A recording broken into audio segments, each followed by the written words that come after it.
Assalamualaikum warahmatullahi wabarakatuh. Bismillahirrahmanirrahim. Ila hadratin nabiyil mustafa Muhammad sallallahu alaihi wasallam wa ala alihi wa sahbihi ajma'in. Lahumul Fatihah. A'udzu billahi minasyaitonir rajim. Bismillahirrahmanirrahim. Alhamdulillahi rabbil alamin. Arrahmanir rahim. Maliki yaumiddin. Iyyaka na'budu wa iyyaka nasta'in. Ihdinas siratal mustaqim. Siratal ladzina an'amta 'alaihim ghairil maghdubi 'alaihim waladdallin. Rabbighfirli wa liwalidayya. Amin. Hadiyatan minna ila arwahi masyayikhina wa li muallimina wa li murabbi ruhina wa liman ajazana wa li mursyidina wa li ulamaina wa li muassis wal masyayikh nahdlatil ulama ajma'in wa li awliya dis'ati wa li sama ajma'in khususan ila ruhi sultanil awliya Syekh Qadir al-Jilani radhiyallahu anhu wa usan ila ruhi musannif muallif kitab Bidayatul Hidayah al-Imam Abu Hamid Hujjatul Islam Muhammad bin Muhammad bin Muhammad bin Muhammad Al-Ghazali At-Tusi Asy-Syafi'i Al-Asy'ari rahimahullah wa ila arwahi masyayikhina fil mahatabu ireng Jombang ajma'in wa ila arwahi masyayikhina fil mahadarul ulum rejoso pacarongan Jombang ajma'in wa jami'i usulihim wa furu'ihim wa azwajihim wa dzurriyyatihim wa ahli silsilatihim wa muridihim wa muhibbihim wa jama'iyatihim wal akhirina minhum radhiyallahu anhum thumma ila abaina wa ummahatina wa jaddatina wa jaddatina wa ila arwahi man fataha hadhihi al-qaryah wa man aqamaha wa li jami'il muslimina wal muslimat wal mu'minina wal mu'minat al ahya'i minhum wal anwat khususan ila arwahi ahli kubur man hadara fi hadzal majlis ghafarahumullah wa rahmatullahi alaihim wa bi barakati majlis ilmi wa barakati syahr Ramadan. Mugi-mugi kita lan keluarga kita sedaya diparingi sehat wal afiat lahir batin, kathah lan barokah rezekine selamat dunya akhirat lan boten wonten alangan kanggo menapa-menapa biidznillah wa ridallah syai'un lillahi lana wa lahumul Fatihah. A'udzu billahi minasyaitonir rajim. Bismillahirrahmanirrahim. Alhamdulillahirabbil alamin arrahmanir rahim maliki yaumiddin. Iyyaka na'budu wa iyyaka nasta'in. Ihdinas siratal mustaqim siratal ladzina an'amta 'alaihim ghairil maghdubi 'alaihim waladdallin. Rabbighfirli wa liwalidayya. Amin. A'udzu billahi minasyaitonir rajim. Bismillahirrahmanirrahim. Alhamdulillahi rabbil alamin. Allahumma shalli wa sallim wa barik ala sayyidina Muhammadin wa ala alihi wa sahbihi ajma'in wa la hawla wa la quwwata illa billahil aliyil azim. Amma ba'du. Ingkang kula hormati para jamaah sekalian, khususipun kang hadir fi hadzal majelis dan umumnya yang mendengarkan atau mengikuti via online, mudah-mudahan mendapatkan barokah, manfaat, maslahah wa ni'matah wa salamah wa sa'adah wa syafa'ah fid dini wad dunya wal akhirah. Amin ya rabbal alamin. Monggo diniati ngaji oleh ilmu lillahi ta'ala. Para hadirin ingkang minulya, nggih. Sekarang kita perdana untuk Ramadan tahun ini ngaji kitab Bidayatul Hidayah karangannya Al-Imam Hujjatul Islam Muhammad bin Muhammad bin Muhammad bin Muhammad Al-Ghazali At-Tusi Asy-Syafi'i Al-Asy'ari rahimahullah ingkang wafat tahun 1111 Masehi di Tus, Iran. Ngaji ini sebagaimana tahun kemarin, jadwal ngaji saya keliling setiap hari libur selama Ramadan dan kita isi dengan ngaji online. Yang hadir monggo nggih, setiap 2 hari sekali di aula Syarinyala Gang 12 Indra Kepomas Gresik Jawa Timur. Di dalam kitab Bidayatul Hidayah karya Imam Al-Ghazali rahimahullah dan juga mengkaji kitab Nasaihul Ibad karangannya Syekh Nawawi Al-Bantani rahimahullah. Para hadirin ingkang minulya, meneruskan tahun kemarin langsung kita bahas tentang bab baru halaman 52, yaitu bab tentang adab menjadi imam dan menjadi makmum. Bismillahirrahmanirrahim. Adabul imamati wal qudwati, utawi iki adab tentang menjadi imam dan makmum. Yang bagi sebaiknya sayukjane lil imami kedue imam apa ayu khaffifa yen to ngentengna sapa imam as-sholata ing salat. Qala dawu sapa Anasun, sahabat Anas bin Malik al-Ansari radhiyallahu muga-muga ngridani sapa Allah Gusti Allah anhu marang sahabat Anas bin Malik al-Ansari. Ma shallaitu ora salat sapa ingsun khalfa ahadin ing burine wong siji salatan kelawan salat akhafa kang luweh enteng wala atammalan ora kang luweh sempurna min sholati Rasulillah saking sholati Rasulillah sallallahu alaihi wasallam.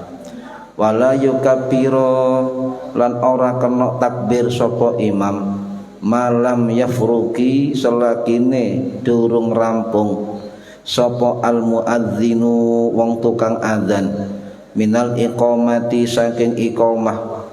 Wala yastawi lan ora selakine padha apa asufufu pira-pira barisan saf. Wa yarfa'al imamu lan banterake sapa imam sautahu ing suarane imam bitakbirati kelawan pira-pira takbir.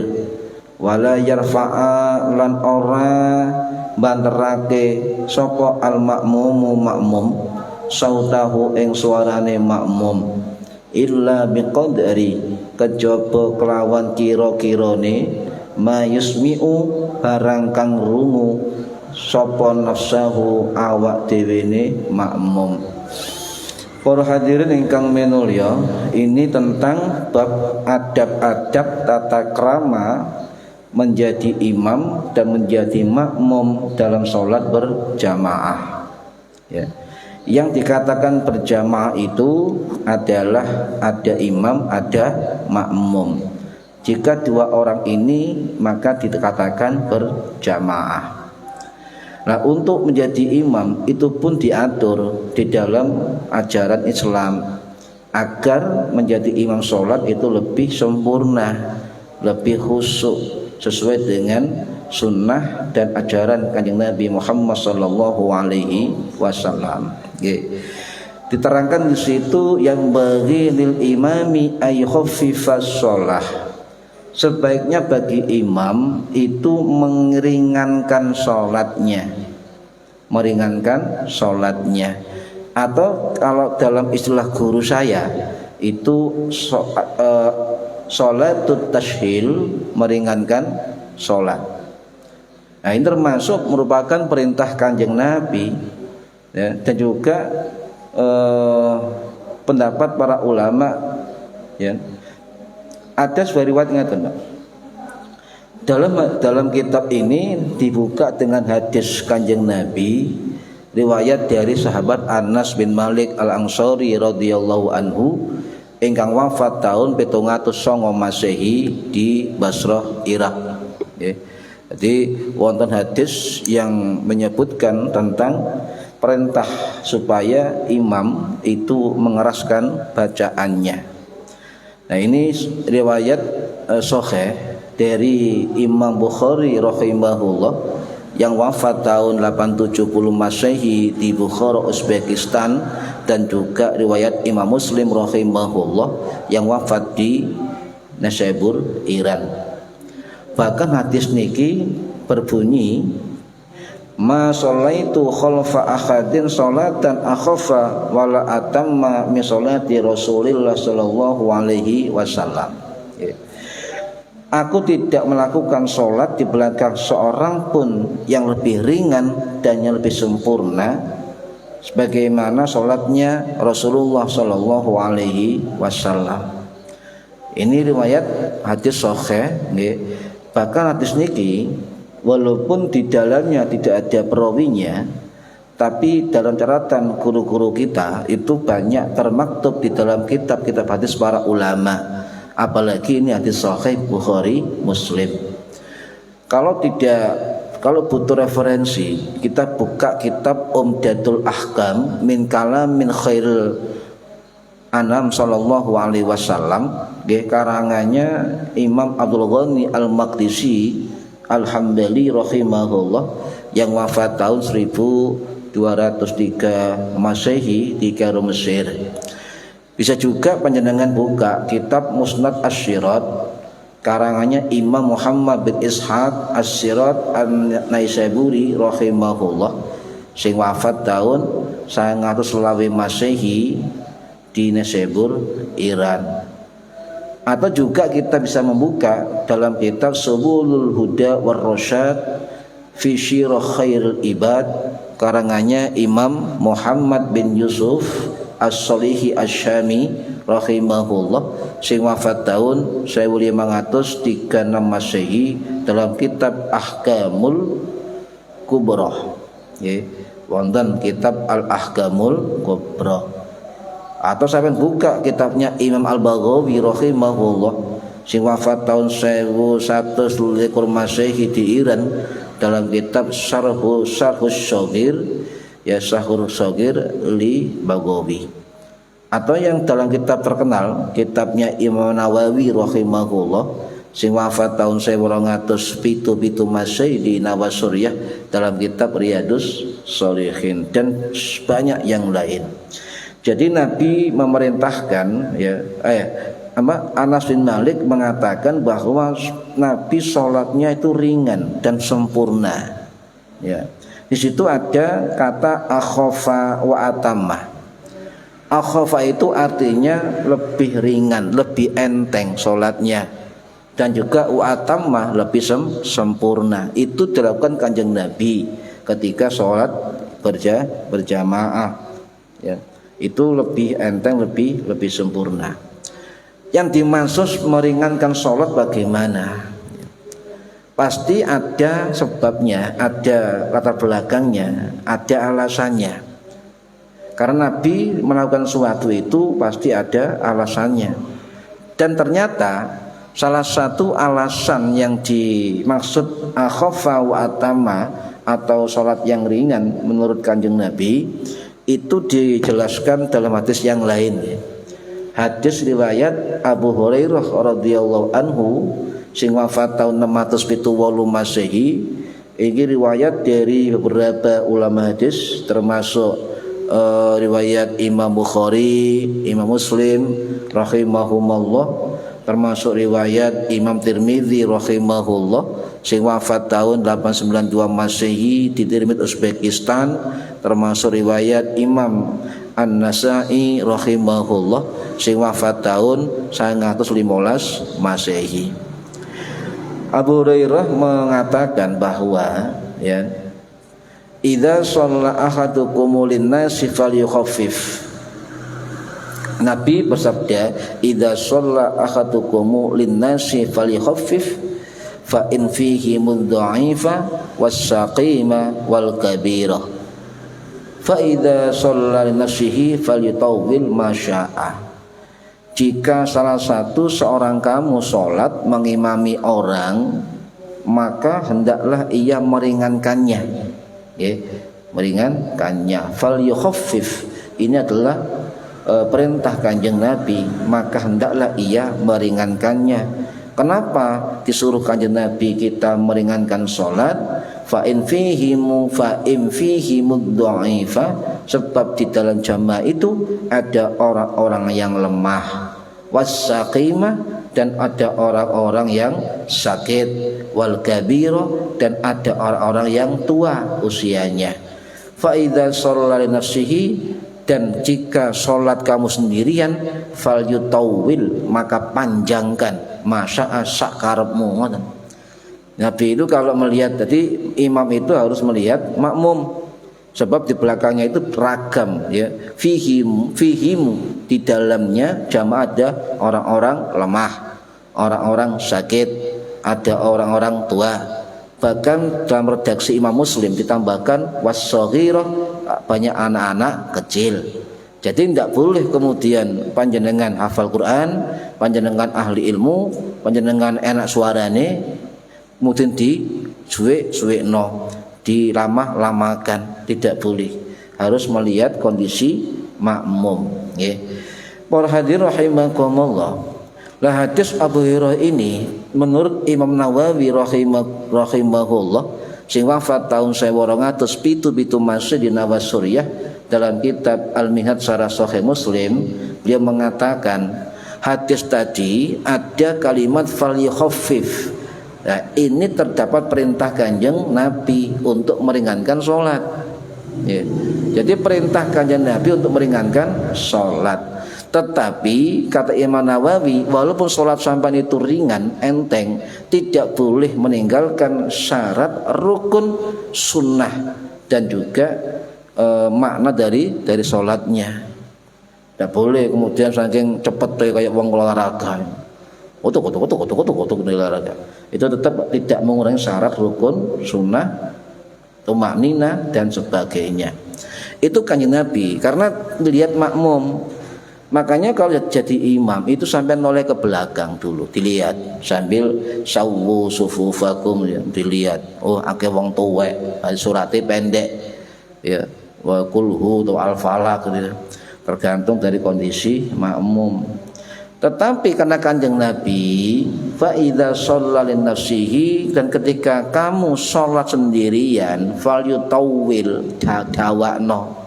Terserah ngadege sak jam, rukuke setengah jam, sujudnya sak jam keturun akhirnya niku kesuwen. Niku fal yutawwil, dawak-dawakno, panjang-panjangkan kalau kita sholat sendirian. Tapi kalau sholat berjamaah jangan, ya, kita lihat kondisi dari makmum. Jadi fal yutawwil masya'a, panjangkan sakarepmu ngoten, sekehendakmu. Ya, ngadeke rukuke, sujudnya, tasyahudnya itu silakan dipanjang-panjangkan lama, tapi ya tetap harus memperhatikan rukun dan tumakninah. Okay. Para hadirin rahimakumullah.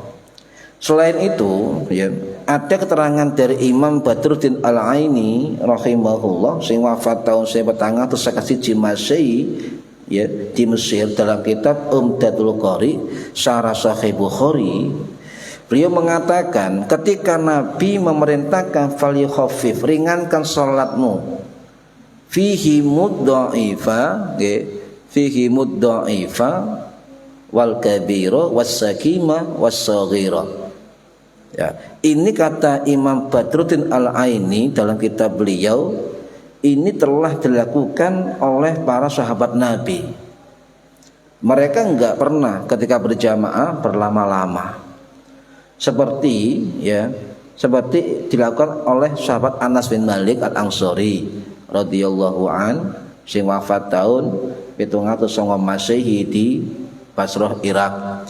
Termasuk dilakukan oleh sahabat Zaid bin Sabit radhiyallahu an sing wafat tahun 605 Masehi di Baqi.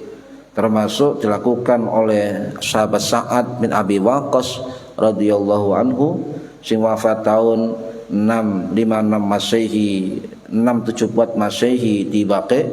Juga dilakukan oleh sahabat Zubair bin Al-Awwam radhiyallahu an sing wafat tahun 656 Masehi di Basrah, Irak. Termasuk juga diteruskan perintah ringan surat ini oleh sahabat Abu Hurairah radhiyallahu an sing wafat tahun 678 Masehi.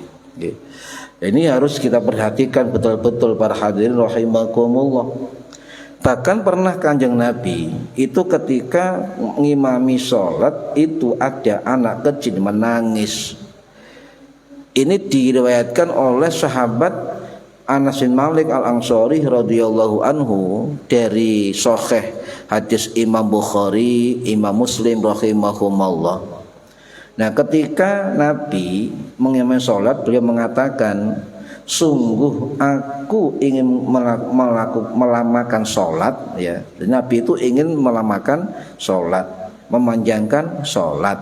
Tapi aku mendengar ada anak kecil menangis, lalu aku ringankan sholatku, ya, sebab beratnya perasaan ibunya ketika anaknya menangis. Jadi ketika ada jamaah ibu-ibu yang anaknya menangis, maka jangan kemudian imam itu memperlama bacaannya, harus memperingan bacaan dan sholatnya. Sebab bagaimana perasaannya, Kanjeng Nabi itu loh sangat memahami perasaan ibu ketika anaknya menangis di dalam sholat, ya. Memahami perasaan seorang ibu, ya. Para hadirin rahimakumullah. Nah, lama tidaknya sholat ini, menurut ulama, ketika menjadi imam, ya, tetap mengambil batasan wajar.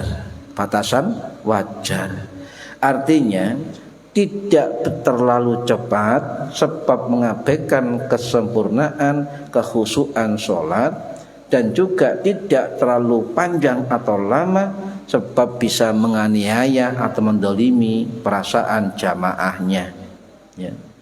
Jadi memperingan sholat ini, ya, itu sebab adanya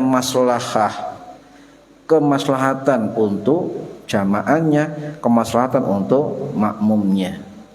Ini dikatakan oleh Imam Ibn Rajab Al-Hambali rahimahullah, sing wafat tahun 1393 Masehi di Damaskus, Suriah, ya.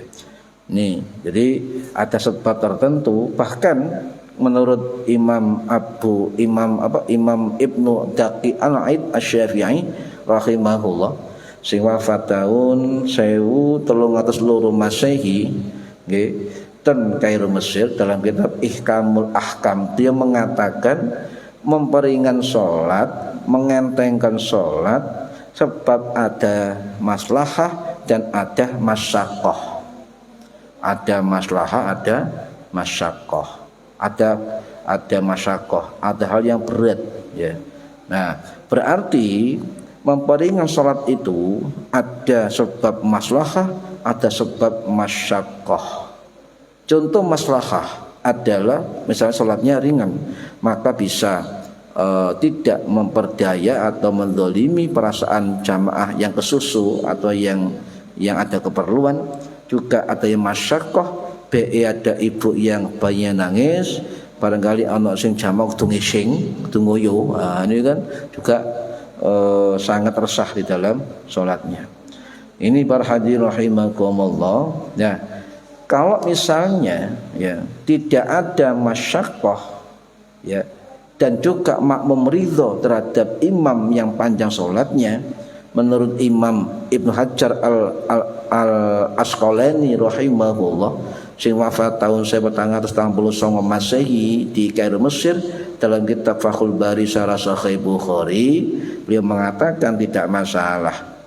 Bahkan lebih baik, kata beliau, ketika makmumnya ridho terhadap panjangnya sholat imam, beliau mengatakan la yustaka minhu tatwilun, tidak mengeluh terhadap sebab panjangnya sholat. Ini lah sampean gak lapo-lapo, tidak ngapa-ngapain, sholat niat sholat jamaah di masjid, mbuh iku imam dawa, mbuh iku imam gak dawa, itu sampean jangan mengeluh. La yustaka minhu tatwilun, jangan mengeluh, ya, ketika sholatnya panjang, diikuti saja, ya, diikuti saja, ya. Nah, kemudian para hadirin rahimakumullah, tapi imam tetap harus peka. Peka kenapa? Sebab di mana dia ngimami tempat sholat itu harus peka, jangan lama-lama. Contoh, sampai jadi imam di musola atau masjid rumah sakit, sama sholat itu sawe, ya sama jaga wong loro. Atau sampai sholat jadi imam di masjid atau musola di daerah perusahaan atau dalam perusahaan, atau daerah industri, sebab makmumnya segera masuk kerja. Misalnya juga tempat masjid mushola di dalam atau sekitar pasar, itu juga jangan lama-lama. Termasuk juga sampai sholat jadi imam di mushola atau masjid rest area, ya ojo suwe-suwe, sebab wong kesusu budal maneh untuk perjalanan. Makanya jadi imam harus peka, Pak. Harus peka, harus tahu tempat di mana dia berdiri menjadi imam. Maka dia harus tahu, oh ini tempat yang banyak orang kesibuk, banyak orang yang kesusu, banyak orang kerja, banyak orang jualan. Dia sempatkan untuk sholat atau jumatan, maka imam dan khotibnya jangan lama-lama melakukan khotib dan sholat, ya, karena mereka banyak kesibukan, ya. Ini harus diringankan, ya, harus diringankan. Misalnya sholat 5 waktu atau sampai khutbah Jum'ah ketika di masjid-masjid yang 6 tempat ini, maka jangan lama-lama. Para hadirin rahimakumullah, okay. Pernah terjadi pada zaman Kanjeng Nabi Muhammad sallallahu alaihi wasallam. Ini riwayat saking sahabat Jabir bin Abdullah Al-Ansari radhiyallahu anhu yang wafat tahun 697 Masehi di Baqi' Madinah. Waktu itu sahabat Mu'ad bin Jabal radhiyallahu anhu ingkang wafat tahun 639 Masehi di Yordania mengimami salat, ya. Imami salat, menjadi imam beliau. Kemudian kalau nggak salah dalam hadis itu imam sholat isya. Nah, yang dibaca sahabat Mu'ad ini sangat panjang ayatnya. Kemudian ada satu sahabat yang di belakang beliau sebagai makmum akhirnya keluar dari barisan shaf atau tidak berjamaah, mufaraqah, berhenti dari makmum. Nah, kemudian sahabat Mu'ad ini tersinggung, Pak. Tersinggung. Dalam hadis ada kalimat menuduh orang yang keluar tadi sebagai orang munafik. Orang yang tadi keluar itu kemudian sowan dumateng Kanjeng Nabi, kemudian menceritakan sambatan kepada Kanjeng Nabi bahwa sahabat Mu'ad bin Jabal ini ketika sholat isya itu sangat panjang sekali bacaannya sehingga saya keluar sebab ada keperluan. Dituduh munafik. Kanjeng Nabi juga memanggil sahabat Mu'ad, ditanya betul kejadiannya. Kemudian Rasulullah mengatakan kepada Mu'ad sambil menegur beliau, apakah kamu ingin orang lari dari agama dengan memperpanjang bacaan sholat? Inilah yang kemudian Kanjeng Nabi tidak mau ketika imamnya itu sangat panjang bacaannya sampai makmum itu yang ada keperluan, ada hajat dan sebagainya itu keluar dari barisan sholat. Para hadirin rahimakumullah, jadi kondisi lama, ya, dalam sholat, ya, dalam sholat itu memang para ulama beda pendapat, ya, terutama sholat sunnah. Dalam sholat sunnah para hadirin, ya, kalau sampai sholat sunnah sendirian monggo, sak suwene, sak dawa, sak panjangnya sholat terserah sampeyan. Nabi mengatakan fal yutawwil masya'ah, ya, jika kamu sendirian sholat maka perpanjang sekehendakmu, sak karepmu. Itu Kanjeng Nabi. Tapi sholat sunnah para hadirin rahimakumullah ada perbedaan. Lebih utama mana, nggih, sholat yang berdiri lama apakah sujud yang lama? Nah, para ulama ini beda pendapat. Imam Nawawi rahimahullah, ya, dalam kitab beliau Al-Minhaj Syarah Sahih Muslim mengatakan sholat berdiri dan bacaan yang lama itu lebih utama daripada lamanya rukuk dan sujud. Ya, ini pendapat dari Imam Nawawi, tetapi dari mazhab Hambali sebaliknya. Salah satunya pendapat Imam Al-Buhuti Al-Hambali rahimahullah yang wafat tahun 1642 Masehi di Kairo, Mesir.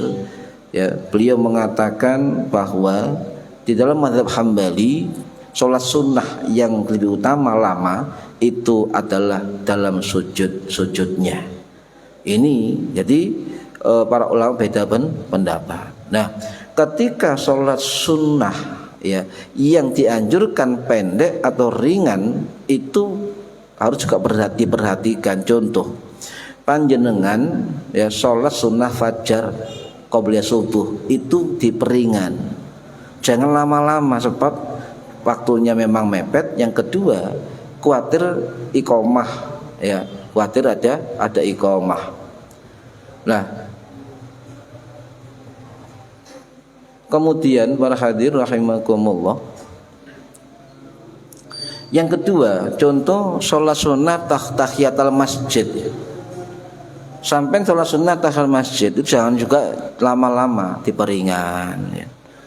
Diperingan, jangan lama-lama. Yang ketiga, contoh ketika khatib Jumat berkhutbah, kalau itu kata ulama masih khutbah pertama atau khutbah kedua awal ya, itu dianjurkan tetap sholat sunnah 2 rakaat yang ringan ya, tetap dianjurkan 2 rakaat yang ringan, sehingga kita bisa menjawab jika ada ustadz yang mengatakan bahwa ketika khatib Jumat itu berkhutbah maka tidak ada sholat sunnah 2 rakaat ya. Nah, Kanjeng Nabi pernah berkhutbah para hadirin. Di situ kemudian masuk sahabat beliau yang namanya sahabat Sulaik bin Al-Ghaftonan, angel jenenge iki. Sahabat Sulaik Al-Ghafani radhiyallahu an ya. Niki diceritakan oleh sahabat Jabir bin Abdullah Al-Ansari radhiyallahu anhu ingkang wafat tahun 693 Masehi nggih. Niki merupakan diberitakan oleh sahabat Jabir bin Abdullah bahwa ketika Nabi khutbah Jumat ya, Nabi khutbah Jumat itu pernah masuk sahabat yang namanya sahabat Sulaik bin Al-Ghafani. Kemudian Nabi masih berkhutbah pertama. Kemudian beliau langsung duduk, Pak. Di Nabi khutbah, beliau duduk. Ditegur oleh Kanjeng Nabi. Ya Sulaik, kum farqa. Hai Sulaik, berdirilah. Farqa, maka sholatlah. Ya, rakaat ini 2 rakaat. Ya, fajawwas fihima, maka peringanlah kedua rakaat tersebut. Jadi panjenengan lek ana khutbah Jumat, khutbah pertama atau khutbah kedua awal itu diperkenankan, dianjurkan sholat sunnah 2 rakaat. Nggih. Dianjurkan nggih. Jadi ini membantah pendapat orang yang mengatakan tidak boleh sholat sunnah ketika khutbah Jumat, kecuali sampai tidak boleh ketika sholat sunnah 2 rakaat lek khutbahe Allahumma gfirlah apa ibadallah innallaha ya'muru bil adli, iki terakhir sampai tidak usah sholat sunnah ya. Sebab apa? Mengganggu nanti sampean. Kadang-kadang yang saya Pak, orang-orang yang nggak ngerti ilmu itu, pokoknya khutbah itu ono dalile, yo sik delok sarai hadis. Ya, benar Kanjeng Nabi memerintahkan sahabat Sulaik untuk kumfar ka rakaat ini ya, fatazawwas fihima. Ringankan kedua rakaatnya. Nggih ya. Kemudian wala yukabbira, lan ora kena takbir sapa imam malam yafurugil muadzinu, selagine durung rampung sapa muadzin minal iqamati saking iqamah, wa malam yastawis sufufu, dan tidak boleh memulai takbir sebelum lurusnya barisan. Jadi ketika jadi imam maju ke depan ya, itu sampai noleh ke belakang nggak apa-apa, noleh. Loh, kok bisa noleh ke belakang? Khawatir Pak, sampai jadi imam gak senengi wong, gak noleh, makmum ilang kabeh. Itu oleh nang ndi kabeh wong. Sampai noleh ya. Noleh jangan takbir dulu. Kalaupun Bilal itu muadzin itu sedang iqamah, ya dengarkan dulu rampungkan dulu iqomahnya. Yang kedua, jangan dimulai takbir dulu sebelum makmum lurus barisannya. Perintahkan lurus, ya. Perintahkan lurus, ya. Nggak harus bahasa Arab, nggak harus. Aku gak tau ngilingno jamaah sholat ya, apa ke bahasa Arab. Lah apa? Langsung aja para hadirin jamaah sholat, monggo luruskan barisan demi keutamaan berjam pun selesai. Niku sunah Kanjeng Nabi, seruan itu untuk imam, ndak perlu bahasa Arab, lek coro Arab. Sah, wong itu belum mulai sholat kok. Sampai kur loh, boleh kok. Misalnya turun takbir, katel, ya boleh. Kenapa gak boleh dia? Itu. Jadi jangan takbir dulu selaku imam sebelum rampung muadzin iqamah dan lurusnya barisan. Ini tidak boleh takbir dulu, Pak. Ya. Jadi ada jeda ya, jeda 2, iqamah harus selesai. Yang kedua diusahakan soft sudah lurus, ya. Yastawis sufuf, jadi lurusnya barisan. Tidak boleh imam ngeten Pak, nyun saya wa akeh sing ngene kan, ketika iqamah Allah.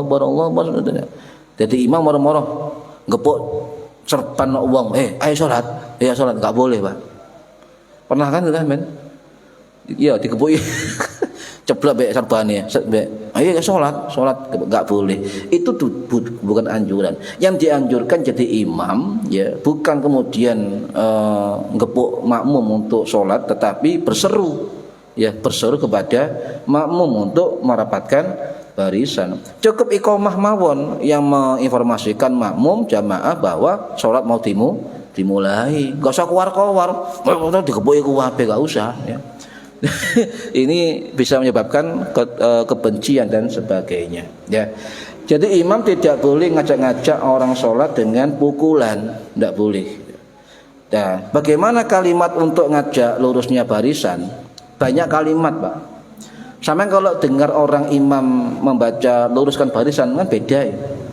Cuma perlu diluruskan. Saya sering mendengar ketika imam itu mengajak lurus shaf itu bahasa Arabnya keliru, fatal itu, Pak. Ya, apa dibaca sawwu sufufakum fa inna taswiyatas sufi min tamamis shalah. Bukan shad, sin. Sawwu sufufakum. Tapi sering orang enggak mudeng. Sering gitu. Bahkan yang saya ana ustaz bareng ya begitu. Sawu. Puan terus salah pisan. Ya sing ngerti ya mesem tok. Sing enggak ngerti yo luruskan. Ya, lek sawu luruskan, lek sawu cukup sawu. Enggak guyon-guyon. Ya.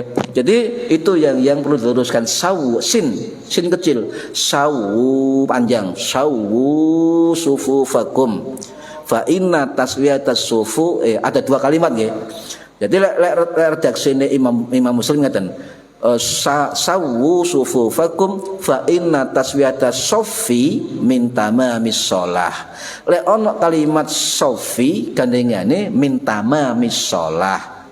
Redaksi Imam Bukhari sama, cuma bedanya fa inna taswiyatas sufufi min iqamatis shalah. Loh, beda redaksi. Situ soffi gandengane min tamamis shalah. Situ sufufi gandengannya min iqamatis shalah, beda. Pernah saya ditegur orang, Mbak, nyun sewu, salah. Ya, duduk min padahal secara redaksi 2 hadis niki, Pak. Sufi min tamamis shalah, sufuf min iqamatis shalah. Nggih, itu bisa membedakan. Ojo sawo utawa sawu, tapi sering kan sawu kayak shot kan, itu adalah sin kecil, Pak. Sawu ngoten nggih, sawu ya, sawu ya, luruskan itu ya, itu beda. Lek kepengin enggak panjang ada ya, riwayat saking Imam Abu Dawud ya. Ada istawu wa'addilu sufufakum, pendek ya, atau redaksi lain ya, i'tadilu sawwu sufufakum. Wis pun. Lho niki hadis. Kata Jawa. Dulu pernah saya juga di waktu di luar desa pernah ngimami ya, yang memakai redaksi dari riwayat Imam Abu Dawud niki, i'tadilu sawwu sufufakum. I'tadilu, luruskan barisanmu. Ngoten. Tak keliru tak. Sing bener iku waus. Sufufi min iqamati shalah. Nggih matur suwun. Jadi bantah gak ngerti repot Pak. Mangke dikira awak dhewe sing salah. Niku jadi perlu banyak yang diluruskan. Makanya imam sholat tidak hanya berseru Pak, tidak hanya sawwu sufufakum atau i'tadilu sawwu sufufakum dan sebagainya. Imam memastikan ya bahwa berdiri ketika sholat makmumnya sudah siap sholat Pak. Ya, siap sholat. Jangan kemudian langsung ke depan niat Allahu Akbar, mau sik meno sarung, sik melorot atau sik rambutnya gatel dan sebagainya, tolehlah ke belakang. Enggak apa-apa. Sebab Kanjeng Nabi para sahabat niku kalau imami noleh nang mburi, Pak.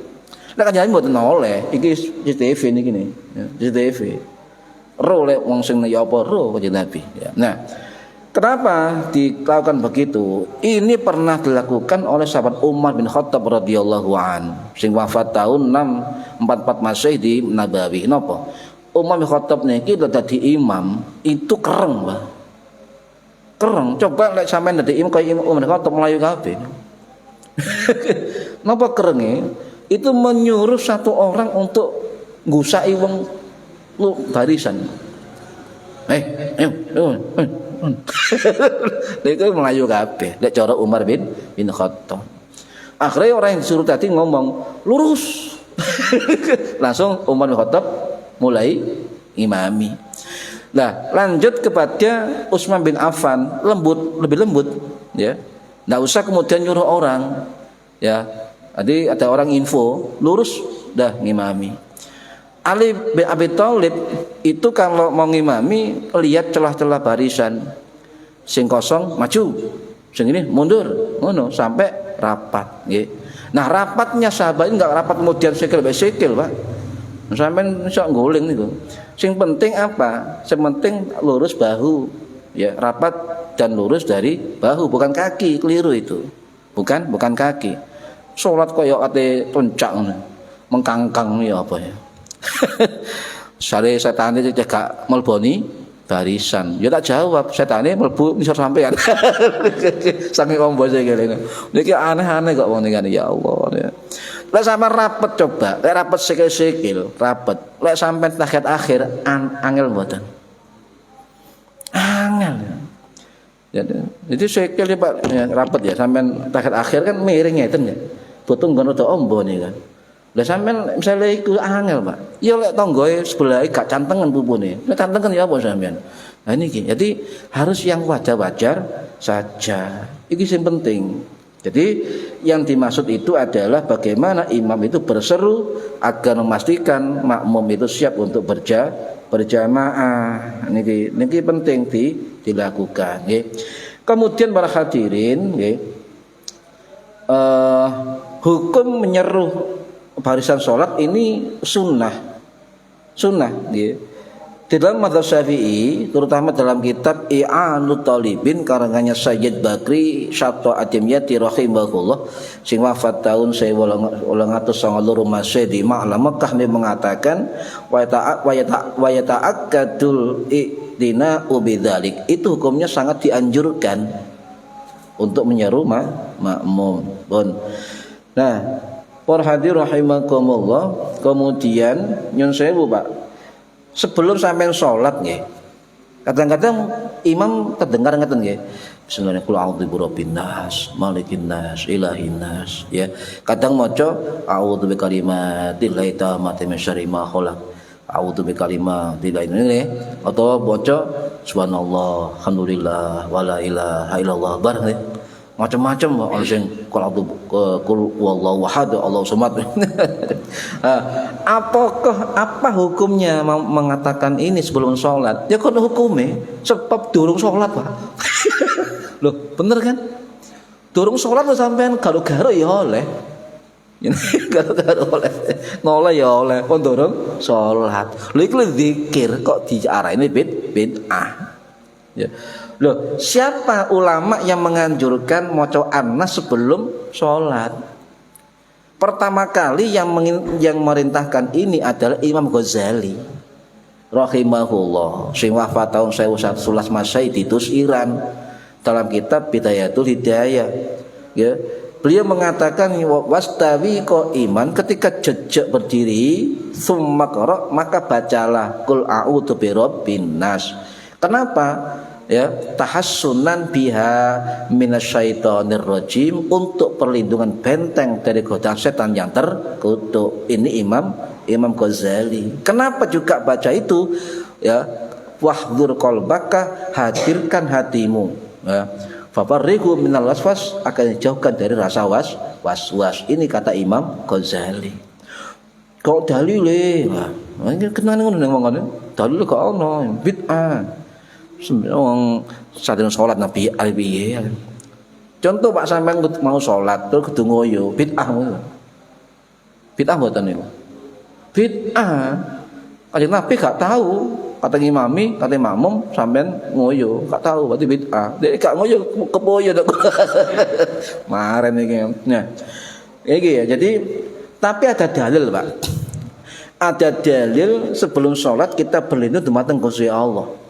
Niki riwayat Hasan dari sahabat Uqbah bin Amir al-Juhani radhiyallahu an, sing wafat tahun 678 Masehi di Mesir. Riwayat ya termasuk Imam Ahmad, Abu Dawud, Tirmidzi, Nasa'i, Ibnu Majah, kuwatah ya. Hadisnya dawa hadisnya, Pak. Ketika Uqbah bin Amir di perjalanan nuntun unta Kanjeng Nabi. Kanjeng Nabi niki dawuh, Uqbah, gak gelem munggah tanang untaku, ngoten. Cara sampai nyampe presiden, Pak. Munggah ana montorku, gelem mboten sampean? Ayo, gelem mboten? Kesenengan. Ya, akhirnya oke Nabi, aku lek gak sungkan, akhirnya numpak. Kemudian di daerah wilayah Nakob, mudun sing numpak Kanjeng Nabi gantian. Kemudian waktu sholat tiba jamaah, ya. Mari komat, maka Kanjeng Nabi dawuh no sahabat Uqbah bin Amir al-Juhani, Uqbah, gelem tak kei ajaran, tak kei sesuatu sing awakmu iku gak tergoda setan ketika sholat. Napa Kanjeng Nabi maca surat Al-Falaq, surat An-Nas. Ya, ini ono hadise, ono dasare. Cuma kadang-kadang wong gak ono dalil, diwara gak ono dalil. Ini bahaya. Ini bahaya, Pak. Akhirnya wong gak senau maneh. Paham ya? Ini bid'ah kalau dalile. Arek gak senau sampean, enggak dalile. Ternyata ada dalilnya. Itu nggih. Nah, ini para hadirin rahimakumullah, bahkan Kanjeng Nabi dawuh, ya, iqra bihima, bacalah kedua surat itu kullama nimtu, setiap kamu mau tidur, wa kullama qumta, setiap kamu mau sholat. Lo jelas dalilnya ini, Pak. Dari sapa kok dalile? Kalau yakin ulama NU itu lek nglakoni apa pasti ono dalile, cuma ati gak ngerti ya. Nanti dalile. Dungoli apa dungoli enggak apa-apa. Misal sampean ngomong ayat Quran nggih, wa rabbi a'udzubika min hamazati syayatin wa a'udzubika rabbi yahdurun. Monggo. Atau yang biasa dibaca oleh Imam Hambali, a'udzubillahi samiil alimi minasyaitonir rajim min hamzihi wa nafihi wa nafsihi dan sebagainya. Atau terakhir gua tambahi, atau ngeten. Pernah sahabat perempuan namanya Salma Umur Rafi, bojone Abu Rafi, maulah Rasulillah. Niku nate dawuhin sowan Kanjeng Nabi, ya Rasulullah, apa sing tak waca sadurunge salat? Takon langsung, Pak. Nggih. Apa jawaban Kanjeng Nabi? Umur Rafi, niki wonten ten kitab Al-Azkar An-Nawawi rahimahullah. Nggih, nek saya buka kitab Al-Azkar Nawawi. Lah, di situ Kanjeng Nabi dawuh, nek awakmu pengen amalan sadurunge salat, maka maca tasbih ping 10, tahmid ping 10, takbir ping 10, tahlil ping 10, istighfar ping 10. Disusun oleh beliau sebelum sholat selalu membaca subhanallah walhamdulillah wala ilaha illallah wallahu akbar astagfirullahaladzim wa atubu ilaih ping 10. Lho ono hadis lengkap Pak, jok kuwatir sebab kita kadang-kadang gak krungu dianggap kono dalile nggih. Niku sing saged kula sampaiaken nggih. Terus malih Pak, kula sering mengatakan lek sampai dadi imam ya lek Fatihah nggih. Saya sering mendengar di mana-mana ini. Boy kadang-kadang ya ustaz, kadang enggak ustaz ini. Kadang-kadang ku tajwid ku diperhatikno. Contoh Fatihah mawon. Kok oleh ngeten misale nggih. Bismillahirrahmanirrahim. Alhamdulillahirabbil alamin. Arrahmanirrahim. Maliki yaumiddin. Iya kan mati kabeh niku wakaf kan. Diterus dong, keadaan nafas itu enggak sah Fatihah. Ya, wakaf itu syaratnya adalah berhenti dan ambil nafas. Bismillahirrahmanirrahim. Alhamdulillah, itu yang sah. Lek ngene, Bismillahirrahmanirrahim. Alhamdulillahirabbil arrahmanirrahim. Maliki yaumiddin. Mati kabeh mbone tapi terus dong. Lah lek iso sama terusno sambung wasol, lek ro carane. Bismillahirrahmanirrahim. Alhamdulillahirabbil alamin arrahmanirrahim maliki yaumiddin iyyaka na'budu wa iyyaka nasta'in ihdinas siratal mustaqim siratal terus boleh disambung satu nafas. Lek kuat. Wasol ya, bening wasol. Lho, biasa terus pundi ngoten niku? Ya terserah makmume, cuma apa ya gak sah Pak. Lek Fatihah gak sah ya salatnya tidak sah. Tapi lek gono imamane ya mana? Darurat. Iku ukurane. Ya dhewe gak ono. Sampai gak usah kate kenceng-kenceng ya. Iku gono akhirnya gak ono salat jamaah. Kan ngoten. Kita ambil yang sekiranya gak patek salah nemen ya. Tapi lek ono sing ngeluwi anu baru diperbagus dan sebagainya. Alhamdulillahirabbil alamin. Oh, alhamdulillahirabbil alamin. Kalau kaidah tajwid kepanjangan. Ya, kepanjangan. Karena kalau itu adalah tiga ketukan ya. Kecuali kalau misalnya ada lafaz yang panjang itu 6 ketukan. Ya, itu. Yang saya kata takbir mawon mendal Pak. Takbir mendal. Contoh Allahu Akbar. Itu ndak sah itu. Ono enggak ngene? Tawa takbir Pak. Allah itu enggak sah. Sebab aidawa itu kalimat istifham, kalimat tanya. Kalau dawa Allahu Akbar biasa mawon. Ojo Allah. Berarti kan dawa ngarepe. Lek dawa berarti alif loro. Lek loro kalimat istifham, kalimat tanya. Apakah Allah? Gak bahaya teh Pak yo. Bahaya Pak. Jare pinter tapi gak patek ngerti ya iku. Kemudian akbar mendaroe baru itu ndak boleh. Lek akbar ya itu artinya gendang. Berarti lek akbar apakah Allah maha gendang? Maha apa? Ketepung Allah. Penghinaan itu. Ya aku gak ya baru deh. Bagi dia khusyuk, bener khusyuk bagi dia, tapi dari kita juwet dan syarat takbir ihram wis salah kaprah. Hati-hati Pak. Makanya lek ana salat ngono aku gak salat. Gak nang mburine, ora ngoyoh aku, mufaroqah sebab dari takbir ihram wis salah. Itu penting Pak, takbir ihram itu awal dari salat. Awal salah, kabehne juga pengaruh. Juga sah. Paham ya? Jadi ono Allahu Akbar. Jadi mendar itu janganlah. Jadi aku ngelus dodo ya Allah. Mane rek wong-wong. Tapi lah imam begitu, imam enggak sah, tapi makmum tetap sah. Paham ya? Tapi kok oleh apa fadilah berjamaah. Eman boten? Eman.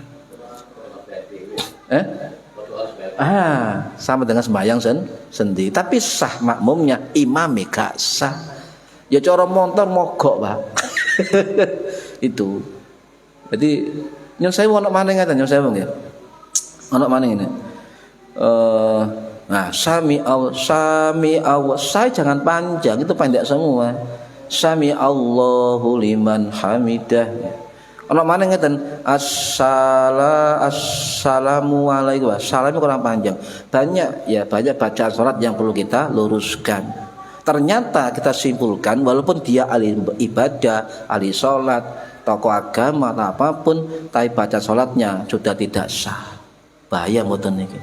Bahaya. Bahaya. Anggun aku lek nyun sewu balik ana Allahu Akbar. Saya ndak sholat, Pak. Sis jenai ngapa wis percuma. Ya, itu karena enggak sah. Niat dan takbir adalah awalus sholah. Sama dengan sampean lari pasti dimulai dari langkah pertama. Langkah pertama tiba. Sama gak lanjut ngoten, Mbak. Paham nggih? Kulo mboten ngarani cuma sampean rabate. Ya waktu itu ya. Enggak digawe kita semua jadi ilmu. Nggih, takbir penting, Pak. Dan sampai ngaji takbir syaratnya 16. Allahu Akbar 16 syarat. Saking pentingnya takbiratul ihram. Turun karuan wong sing ngerti ahli pada bau ngerti iki, turun karuan. Ya, soalnya gak ngaji fikih, makanya penting ngaji fikih. Nggih, mungkin manfaat fi dini wa dunya wal akhirah. Al-Fatihah. A'udzubillahi minasyaitonir rajim. Bismillahirrahmanirrahim. Alhamdulillahirabbil alamin arrahmanir rahim maliki yaumiddin. Iyyaka na'budu wa iyyaka nasta'in. Ihdinas siratal mustaqim. Siratal ladzina an'amta 'alaihim ghairil maghdubi 'alaihim waladdallin. Rabbighfirli wa liwalidayya amin. A'udzubillahi minasyaitonir rajim. Bismillahirrahmanirrahim. Allahumma shalli wa sallim wa barik ala sayyidina Muhammad. Alhamdulillahirabbil alamin. Allahumma 'allimna 'ilmal Qur'an wa 'allimna 'ilma la ilaha illallah wa 'allimna min ladunka 'ilman nasiru bihi kamil mahya wal mamat. Wa sallallahu ala sayyidina Muhammad. Alhamdulillahirabbil alamin. Wallahu a'lam bissawab. Assalamualaikum warahmatullahi wabarakatuh. Allahumma shalli ala Muhammad.